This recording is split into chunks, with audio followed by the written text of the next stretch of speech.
Hello everyone, एक बार फिर से स्वागत है आपका नर्सेज द राइजिंग स्टार के इस ऑनलाइन प्लेटफॉर्म पे। और आज हम लेकर आए हैं एक और इम्पोर्टेंट टॉपिक नर्सिंग के लिए, या नर्सिंग की जो भी एग्ज़ाम वगैरह होती हैं उनके लिए। तो आज का जो हमारा इम्पोर्टेंट टॉपिक है वो है शोक। बहुत बार आपने सुना होगा शोक, या नॉर्मल वर्ड में भी बात करते हैं शोक, या बोल देते हैं ना नॉर्मल वर्ड में सदमा। सेम वही थिंग्स है। इसमें क्या होता है, पर्टिकुलर जैसे बोलते हैं कोई ऐसा इंसिडेंस वगैरह हो जाता है, वैसे सदमा लगता है कि अचानक से ऐसे क्या हो गया। सेम उसी प्रकार का क्या होता है, शौक भी होता है, जिसमें क्या रहता है, हमारे जो भी बॉडी टिश्यूज हैं, क्या है, बॉडी टिश्यूज जो भी हैं उनको क्या होता है, शौक लगता है। या जो भी सेल हैं, बॉडी सेल्स हैं, उनको क्या होता है, सदमा लगता है या शौक अराइज होता है। ये होता क्या है मेनली, इसमें क्या होता है, जो भी पर्टिकुलर ऑर्गन्स है या जो भी पर्टिकुलर ये सेल्स एंड टिश्यूज है, वहाँ पर क्या होता है, जो ब्लड सप्लाई है, ब्लड जो सप्लाई है वो क्या हो जाती है, डिक्रीज। ब्लड सप्लाई डिक्रीज हो जाती है, और ब्लड सप्लाई डिक्रीज हो गई तो आप सभी जानते हो, ब्लड डिक्रीज हो गया तो O2 भी डिक्रीज हो जाएगा। इसके साथ साथ जो भी न्यूट्रिशन वगैरह है, न्यूट्रिएंट्स वगैरह है, मिनरल्स, आयन वगैरह है, एनर्जी की रिक्वायरमेंट है, शुगर वगैरह है, ग्लूकोज वगैरह जो भी है, वो भी क्या हो जाएंगे उस ऑर्गन्स टिश्यूज तक पर प्रॉपर अमाउंट में नहीं पहुंच पाएंगे, या एक इन एडिक्वेट अमाउंट में पहुंचेंगे, जिसकी वजह से क्या होगा, वो सेल्स एंड टिश्यूज डेथ होने लग जाएंगे सडनली, की अचानक से उनके पास एनर्जी जाना खत्म कम हो जाएगी। तो उसकी वजह से क्या होगा, शोक वाली कंडीशंस अराइज होगी। और एक और इम्पोर्टेंट थिंग शोक के रिगार्डिंग, कि जो भी आरटी है, रोड ट्रैफिक एक्सीडेंट जितने भी होते हैं, या रोड ट्रैफिक एक्सीडेंट से रिलेटेड जितने भी केसेज आते हैं, उनमें जो भी डेथ का रीजन्स है, जो भी डेथ का रीजन्स है वो क्या होता है, शोक। जो भी डेथ का रीजन्स है वो क्या होता है, शोक। इसमें क्या होता है, डेथ में क्या होता है, इंटरनली या एक्सटर्नली क्या होती है, ब्लीडिंग होती है, जिसकी वजह से क्या होता है, जो भी सर्कुलेशंस वगैरह, सर्कुलेशंस में जो अमाउंट कंसंट्रेशंस फ्लूइड की रहती है वो क्या हो जाती है, कम हो जाती है, जिसकी वजह से सेल्स एंड टिश्यूज में क्या होगा, प्रॉपर अमाउंट कंसंट्रेशंस में फ्लूइड नहीं पहुंचेगा, और उसकी वजह से क्या होगा, अब या इनएडिक्वेट टिश्यू परफ्यूजन्स, और वो डेथ होना स्टार्ट हो जाएंगे। उसी कंडीशन को हम बोल देते हैं शोक। इसी के बारे में आज हम कंप्लीट इन डिटेल में डिस्कस करेंगे कि शोक क्या है, इसके टाइप वगैरह जो भी हैं उनके बारे में डिस्कस करने वाले हैं। तो सबसे पहले बात करते हैं इसकी डेफिनेशन की। शोक क्या है, जैसा मैंने अभी बताया, रोड ट्रैफिक एक्सीडेंट में क्या है, डेथ का मोस्ट कॉमन कॉज है। तो लाइफ थ्रेटनिंग कंडीशंस की शोक क्या है, एक लाइफ थ्रेटनिंग कंडीशन है। लाइफ थ्रेटनिंग बोले तो कि ऐसी कंडीशन से अगर शोक अराइज हो गया तो पर्सन की क्या हो सकती है, डेथ होने की पॉसिबिलिटीज बहुत ज़्यादा रहती है। Occur that when the body is not getting the enough blood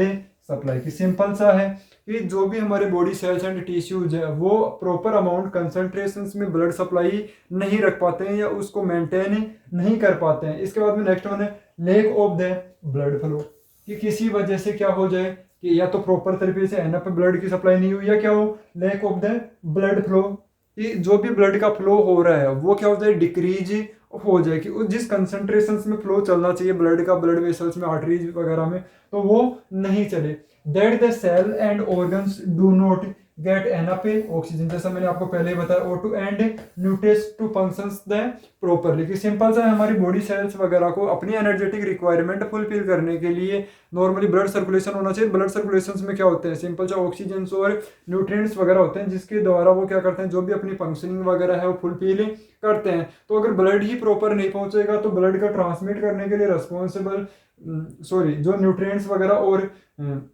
O2 को ट्रांसमिट करने के लिए जो रिस्पॉन्सिबल है ब्लड, वो ब्लड ही नहीं पहुंचेगा तो एनर्जेटिक रिक्वायरमेंट फुलफिल नहीं हो पाएगी, जिसकी वजह से क्या होगा, इनएडिक्वेट या अबनॉर्मल टिश्यू परफ्यूजन्स होगा, और जो भी पर्टिकुलर ऑर्गन्स है, सेल्स है, जहां तक ब्लड नहीं पहुंच पा रहा है वो डेथ होना स्टार्ट कर देते हैं। उसी को हम क्या बोलते हैं, शोक। अगर अदर वर्ड में बात करें, अदर डेफिनेशंस की अगर बात करें हम शोक की, तो वो है हमारी नेक्स्ट वन डेफिनेशन।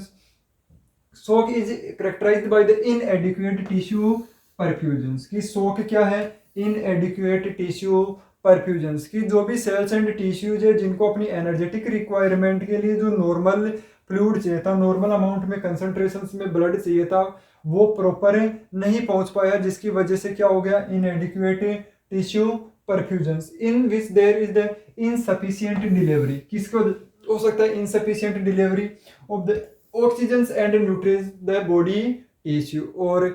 इसमें ये बता रखा है delivery of the oxygen and nutrients to the body tissue, की बॉडी टिश्यूज तक क्या हो अब नॉर्मल वे में या प्रॉपर मैनर्स में, प्रॉपर सिस्टमेटिक तरीके से। ये एक कंसंट्रेशंस में क्या नहीं पहुंच पा रहे हैं, ब्लड नहीं पहुंच पा रहा है, और ब्लड के साथ नॉर्मल क्या पहुंचता है, ऑक्सीजन एंड न्यूट्रिएंट्स, उनकी सप्लाई प्रॉपर अमाउंट में नहीं हो पा रही है। उसी को वजह से क्या हो रहा है, इन एडिक्वेट टिश्यू परफ्यूजन, की टिश्यू जिसको जो एनर्जेटिक रिक्वायरमेंट, जो फ्लूइड नॉर्मली चाहिए था वो नहीं मिल रहा है, और वो नहीं मिलेगा तो स्वाभाविक सा है न्यूट्रिएंट्स नहीं मिल रहे, ऑक्सीजन नहीं मिल रहे, उनके जो भी एनर्जेटिक रिक्वायरमेंट या फंक्शनिंग के लिए जो चीज़ें चाहिए वो नहीं मिल रही, तो वो प्रॉपर फंक्शंस नहीं करेंगे, और प्रॉपर फंक्शंस नहीं करेंगे तो सिंपल सा डेथ वगैरह होना स्टार्ट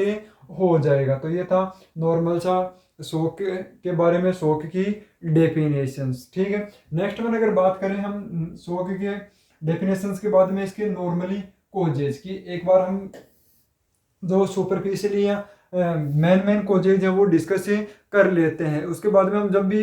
जब इसकी जो सिस्टमेटिक या टाइप के अकॉर्डिंग जो भी है, जैसे कार्डियोजेनिक हाइपोवोलेमिक शॉक वगैरह, एनाफाइलेटिक वगैरह, असेप्टिक शॉक वगैरह जो भी हैं उसके बारे में डिस्कस करेंगे, तो इन डिटेल में डिस्कस करेंगे। बाकी एक बार सुपरफिशियली की शॉक के कोजेज क्या होते हैं, तो सबसे पहले बात करें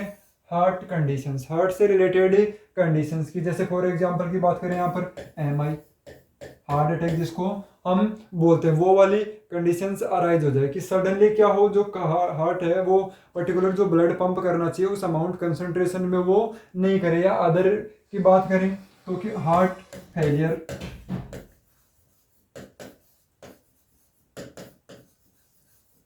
हार्ट फेलियर की हार्ट क्या हो गया, जो भी ब्लड पंप उसको करना चाहिए था उसमें वो क्या हो गया, फेल हो गया। तो उसकी वजह से क्या होगा, सिंपल सा है कि हार्ट का काम क्या है, सर्कुलेशंस को मेंटेन करना। तो अगर वो पंप के रूप में काम करता है, या जो मोटर है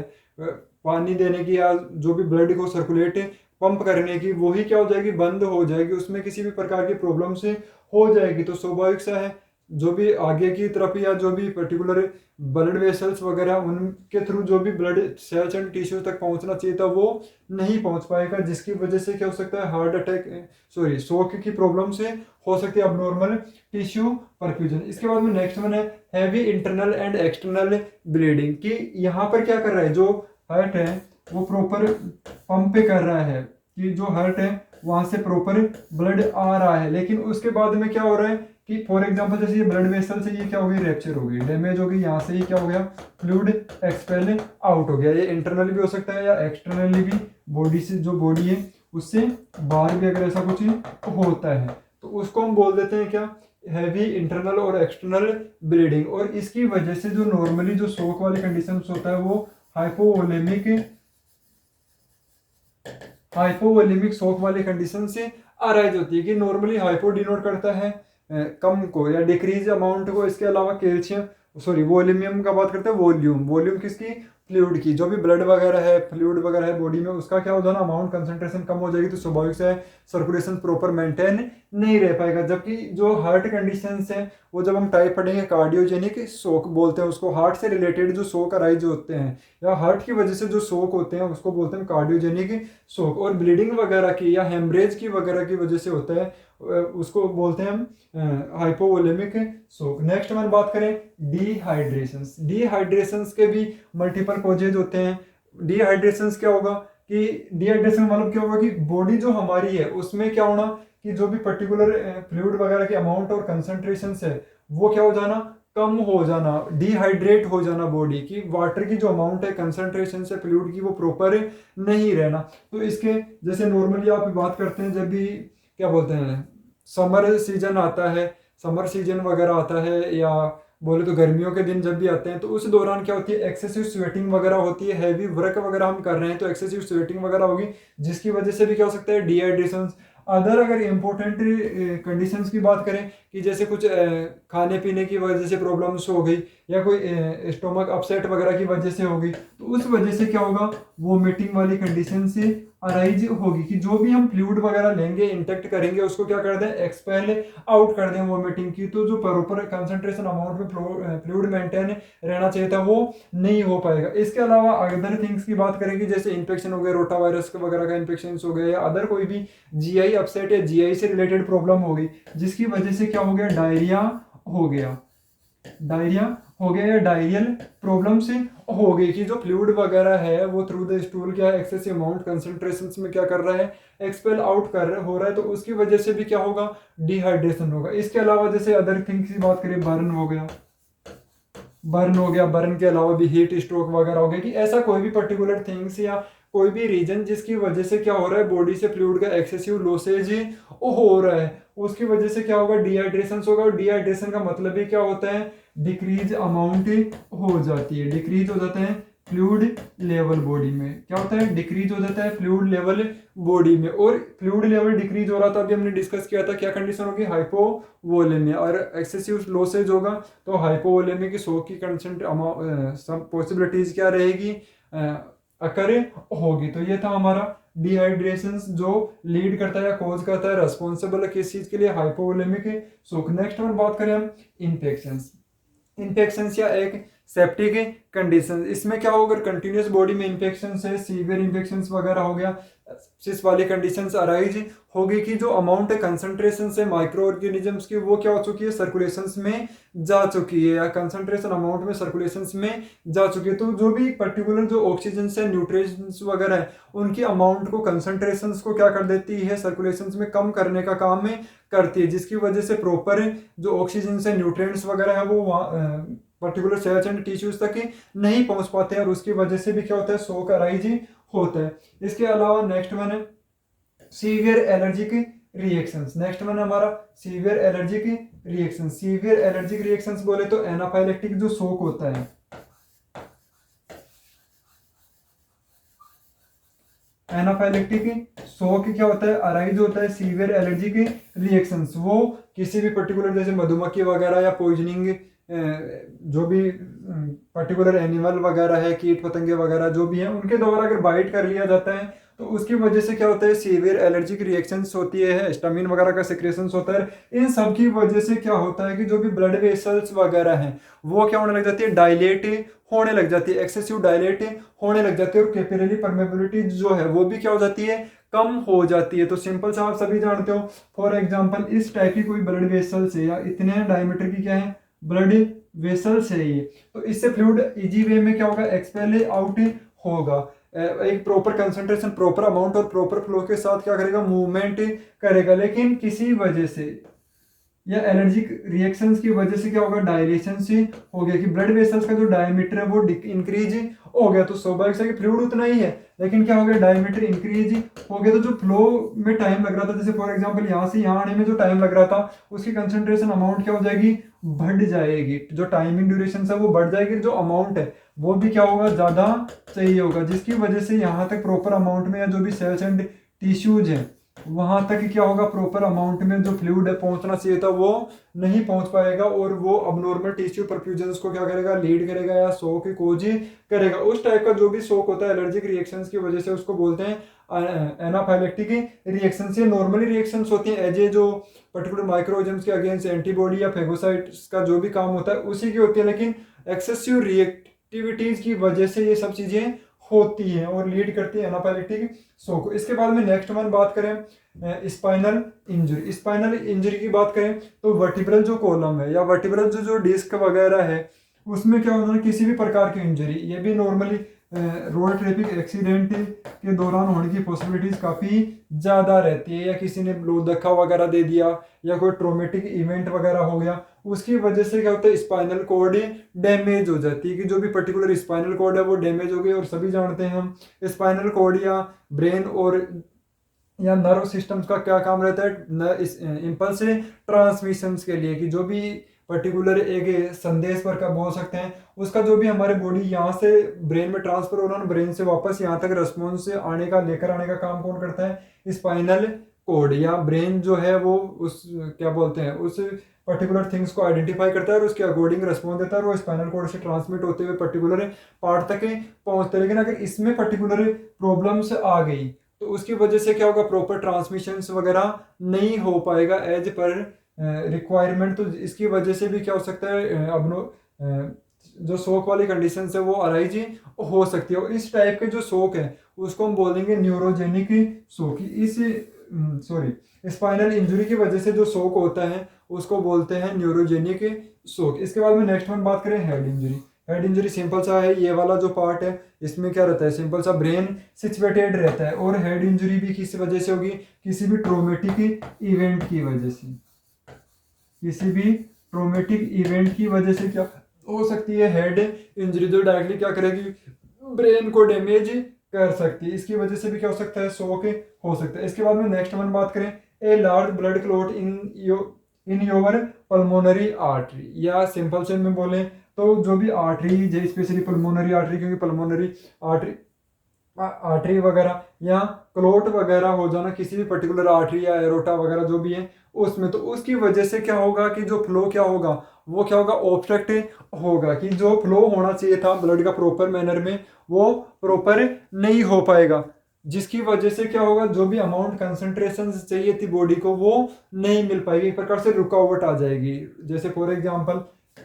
ये ब्लड वेसल्स है, यहाँ पर क्या हो गया, क्लोट फॉर्मेशन से हो गया, तो जिस अमाउंट कंसंट्रेशन में प्रॉपर इधर जो फ्लूइड पहुंचना चाहिए था वो नहीं पहुंच पाएगा, जिसकी वजह से क्या होगा, शॉक वाली कंडीशन से अराइज हो जाएगी। और इस टाइप का जो भी शॉक होता है उसको बोलते हैं हम ऑब्स्ट्रक्टिव शॉक।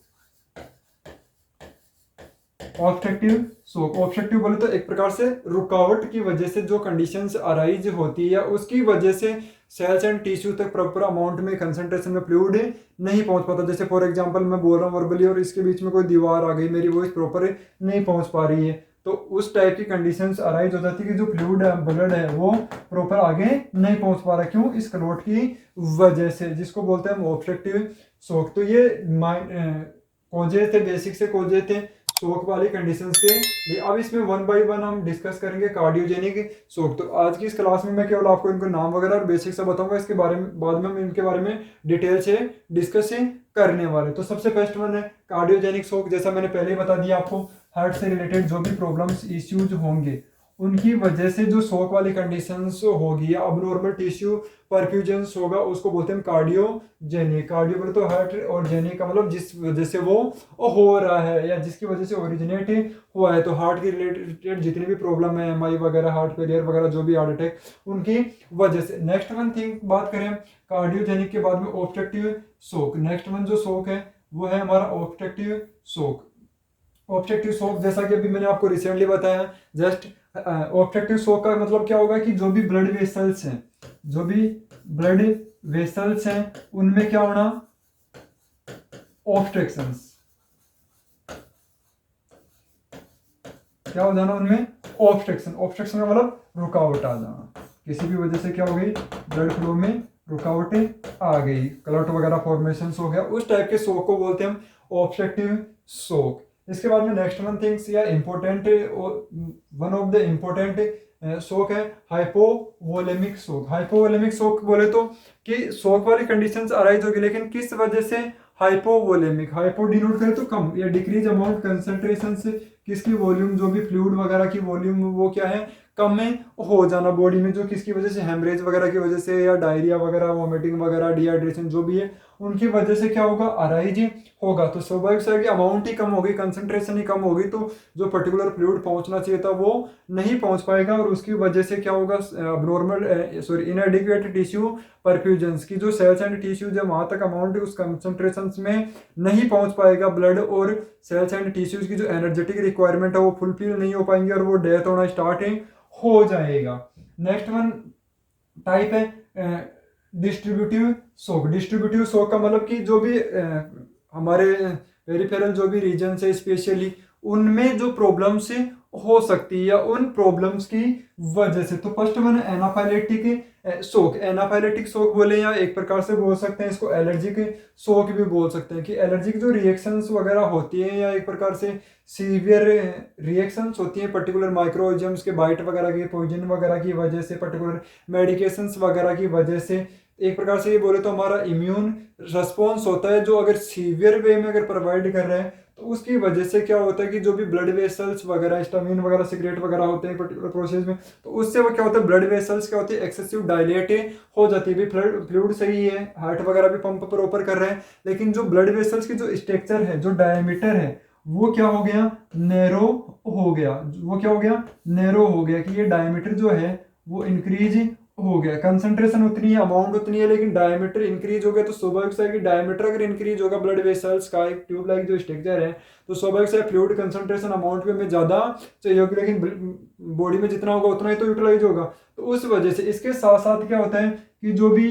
सेल वाल वगैरह है, जो एबिलिटी है, वो भी क्या हो जाती है, इंक्रीज हो जाती है, डिक्रीज हो जाती है, जिसकी वजह से क्या होता है, फ्लूइड एक्सटर्नली रिमूव होने लग जाता है, कि उसकी वजह से भी क्या होता है कि जो भी फ्लूइड है वो प्रॉपर अमाउंट कंसंट्रेशन में आगे तक नहीं पहुंच पाता है, और एनाफाइलेक्टिक शॉक कॉज करता है, सेल्स एंड टिश्यूज डैमेज करता है। उस टाइप की सिचुएशंस अगर अराइज होती है बाइट वगैरह की वजह से, पॉइजनिंग वगैरह की वजह से, तो उसको बोल देते हैं एनाफाइलेक्टिक शॉक। नेक्स्ट मैंने सेप्टिक शॉक। सेप्टिक शॉक जैसे ही वर्ड डी आ गया आपके सामने तो समझ लो कि इन्फेक्शन,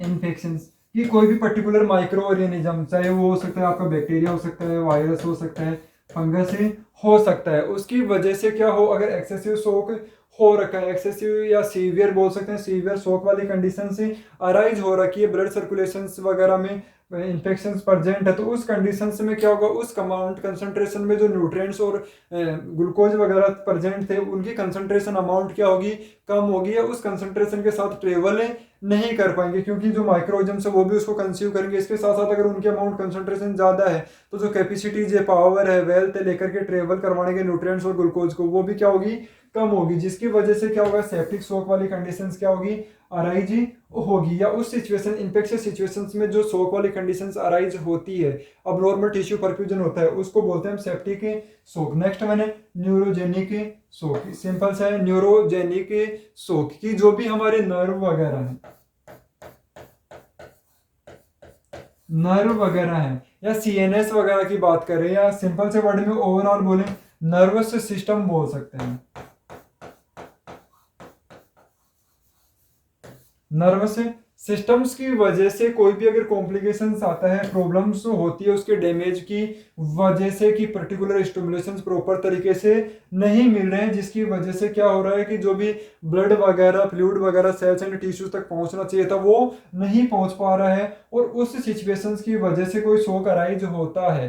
तो उस चीज को बोलते हैं, या उस पर्टिकुलर कंटेंट को बोलते हैं न्यूरोजेनिक शॉक। तो ये बेसिक से टाइप थे हमारे किसके रिगार्डिंग, शौक के बारे में। इसके अलावा भी अगर अदर शौक वगैरह की बात करें, ये जो मोस्ट इंपोर्टेंट शौक थे या मोस्ट इंपोर्टेंट टाइप थे मैंने आपको बता दिए, ठीक है। कार्डियोजेनिक शौक हो गया, ऑब्स्ट्रक्टिव शौक हो गया, आपको हाइपोवोलेमिक शौक हो गया, डिस्ट्रीब्यूटिव शौक की बात करें तो सेप्टिक शौक, न्यूरोजेनिक शौक और एनाफाइलेक्टिक शौक हो गया, ठीक है। इसके अलावा भी अदर ऐसे कुछ कंडीशंस हैं जो शौक या अबनॉर्मल टिश्यू परफ्यूजन के लिए क्या रहती है, रिस्पॉन्सिबल रहती है। उसमें फर्स्ट वन बात करें एंडोक्राइन शौक, फर्स्ट वन बात करें एंडोक्राइन शौक की, सिंपल सा है, जो भी एंडोक्राइन ग्लैंड है उसमें अबनॉर्मलिटी की वजह से क्या हो, शौक वाली कंडीशंस अराइज हो, तो इसमें बता रखा है एंडोक्राइन शौक is caused by the disturbance in the endocrine system, की ऐसा कोई भी डिस्टर्बेंस एंडोक्राइन सिस्टम में हो जिसकी वजह से क्या हो, फ्लूइड का जो सर्कुलेशन है वो अल्टर्ड हो। इसमें फर्स्ट वन है सीवियर हाइपोथायरॉयडिज्म, सीवियर की बहुत मुश्किल परिस्थिति बोल सकते हैं, या क्रिटिकल कंडीशंस बोल सकते हैं। हाइपो का मतलब होता है कम, और थायरॉयडिज्म का मतलब जो थायराइड ग्लैंड की जो सिक्रेशंस है वो क्या हो जाना, कम हो जाना, बहुत ज्यादा कम हो गए, जिसकी वजह से क्या हो सकते हैं, कोमा वाली कंडीशंस अराइज हो सकती है। कोमा, या अदर वर्ड में बोले तो मायोक्स एडिमा भी बोलते हैं इसको,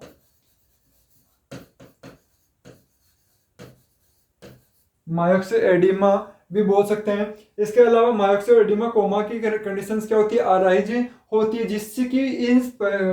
एडिमा की वजह से क्या होता है, अल्टर्ड सेंसोन्यूरियम की, अल्टर्ड सेंसोन्यूरियम की जो ब्रेन तक जो भी पर्टिकुलर ट्रांसमिशन होता है इम्पल्स वगैरह का, वो प्रॉपर नहीं हो पाता है, अल्टर्ड हो जाता है, जिसकी वजह से भी क्या हो सकता है, शॉक अराइज हो सकता है। नेक्स्ट मैंने थायरोटॉक्सिकोसिस, थायरोटॉक्सिकोसिस का मतलब क्या है कि जो भी थायराइड हार्मोन है, जैसे for example T3 and T4 की जो अमाउंट है, कंसंट्रेशन है, वो क्या हो जाए, इंक्रीज हो जाए ब्लड सर्कुलेशन में, जिसकी वजह से क्या होगा, इनके अमाउंट ऑफ कंसंट्रेशन वगैरह क्या होगी, इंक्रीज होगी, और उसकी वजह से भी क्या हो सकता है, शॉक वाली कंडीशन से अराइज हो सकती है, क्योंकि वो भी क्या करेगा, जो भी पर्टिकुलर ट्रांसमिशन फंक्शंस है उनको क्या कर देगा, अल्टर्ड कर देगा। नेक्स्ट वन है सीवियर एड्रेनलिन इनसफिशियंसी की, जो एड्रेनल ग्लैंड वगैरह है उसके सिक्रेशंस क्या हो जाए, इनसफिशियंट या प्रॉपर तरीके से नहीं हो पा रहे। नेक्स्ट मैंने next thing insulin shock. Insulin shock जैसे फॉर एग्जांपल हम सभी जानते हैं इंसुलिन जो थेरेपी है वो डायबिटिक मेलाइटस या डायबिटिक की कंडीशंस में क्या करते हैं, हम प्रोवाइड करते हैं पेशेंट्स को। जो भी शुगर कंसंट्रेशन अमाउंट है बॉडी में, जो भी शुगर लेवल है उसको मेंटेन करने के लिए, उसको मेंटेन करने के लिए हम क्या करते हैं, इंसुलिन थेरेपी देते हैं। लेकिन किसी कारणवश कि shock resulting from the overdose, क्या क्या हो गया, ओवरडोज होगी, कि जो नॉर्मल अमाउंट कंसंट्रेशन में हमें इंसुलिन प्रोवाइड करनी चाहिए थी उसकी डोज अमाउंट कंसंट्रेशन हमने क्या कर दी, ज्यादा कर दी। और इंसुलिन का काम क्या है, ग्लूकोज को लेवल या जो एक प्रकार से बोल सकते हैं ब्लड शुगर को क्या करना, मेंटेन करना है, उसके लेवल को मेंटेन रखना। तो अगर ओवरडोज होगी तो ये क्या कर लेगा, जो भी ब्लड शुगर का लेवल है या शुगर की जो अमाउंट है, ग्लूकोज की जो अमाउंट है उसको क्या कर देगा, डिक्रीज कर देगा। कि ओवरडोज हो गई, काफी ज्यादा दे दिया, तो ये क्या करता है, उसको कम करने का काम करता है। तो एक्सेसिव क्या हो गई, कम हो गई। तो इसका मतलब क्या हो गया, जो शुगर था वो एनर्जी का क्या होता है, मेन सोर्स होता है। कि जो भी शुगर है वो क्या है, एनर्जी का मेन सोर्स होता है। कि जो भी पर्टिकुलर क्या बोलते हैं इसको, कि जो शुगर है, शुगर है या ग्लूकोज है, वो जो भी ब्लड ब्लड वगैरह में प्रेजेंट रहता है वो क्या करता है, जो भी हमारी एनर्जेटिक रिक्वायरमेंट है, जो भी एनर्जेटिक रिक्वायरमेंट है उसको क्या करता है, वो फुलफिल करता है। और उसको कम करने का काम या मेंटेन करने का काम क्या करता है, इंसुलिन करता है। तो इंसुलिन की कंसंट्रेशन अमाउंट क्या हो गई, ओवरडोज। इंसुलिन की ओवरडोज हो गई, जिसकी वजह से क्या होगा, एक्सेसिव शुगर को ये क्या करेगा, बहुत ज्यादा कम कर देगा। और जैसे ही कम कर देगा तो जो एनर्जेटिक रिक्वायरमेंट है वो फुलफिल नहीं हो पाएगी, फुलफिल नहीं हो पाएगी। और एनर्जेटिक रिक्वायरमेंट अगर फुलफिल नहीं हो रही तो जो भी सेल्स एंड टिश्यूज है वो प्रॉपर ग्रोथ एंड डेवलपमेंट नहीं कर पाएंगे, या जो भी अपने फंक्शन है वो प्रॉपर नहीं कर पाएंगे। उसमें क्या हो जाएगा, अल्ट्रेशन आ जाएगा, और उसी को क्या बोल देते हैं हम, शॉक। लेकिन वो शॉक किसकी वजह से हो रहा है, इंसुलिन की वजह से। इंसुलिन में क्या हो रहा है, ओवरडोज हो रहा है। ओवरडोज होने से क्या हो रहा है, शुगर की जो अमाउंट है कंसंट्रेशन से ग्लूकोज की वो कम हो रही है, जिसकी वजह से क्या होता है, क्योंकि जो शुगर है वो एनर्जेटिक का मेन सोर्स है और एनर्जेटिक रिक्वायरमेंट पूरी नहीं हो पा रही, जिसकी वजह से क्या हो रहा है, cells and tissue proper growth and development वगैरह नहीं कर पा रहे हैं। और उसी की वजह से क्या हो रहा है, शॉक आ रहा है या इनएडिक्वेट टिश्यू परफ्यूजन। तो ये बेसिक था शॉक के बारे में। अदर शॉक डिस्कस किए, इसके अलावा हमें इंपॉर्टेंट शॉक जो भी है, cardiogenic, septic shock, hypovolemic shock, distributive shock में एनाफाइलेक्टिक वगैरह जो भी हमने डिस्कस किए हैं। अब नेक्स्ट क्लास में हम सिस्टमेटिक मैनर में सबसे पहले कार्डियोजेनिक शॉक, उसके बाद में hypovolemic shock, obstructive shock, distributive shock, और डिस्ट्रीब्यूटिव में भी एनाफाइलेक्टिक, सेप्टिक शॉक और न्यूरोजेनिक शॉक के बारे में सिस्टमेटिक मैनर में इन डिटेल में डिस्कस करेंगे, क्योंकि ये हमारा एग्जाम के लिए एक इंपॉर्टेंट टॉपिक है और ऐसे टाइप का 16 नंबर का क्वेश्चन इससे पुटअप किया जाता है। थैंक यू क्लास, मिलते हैं नेक्स्ट कार्डियोजेनिक शॉक की क्लास के साथ।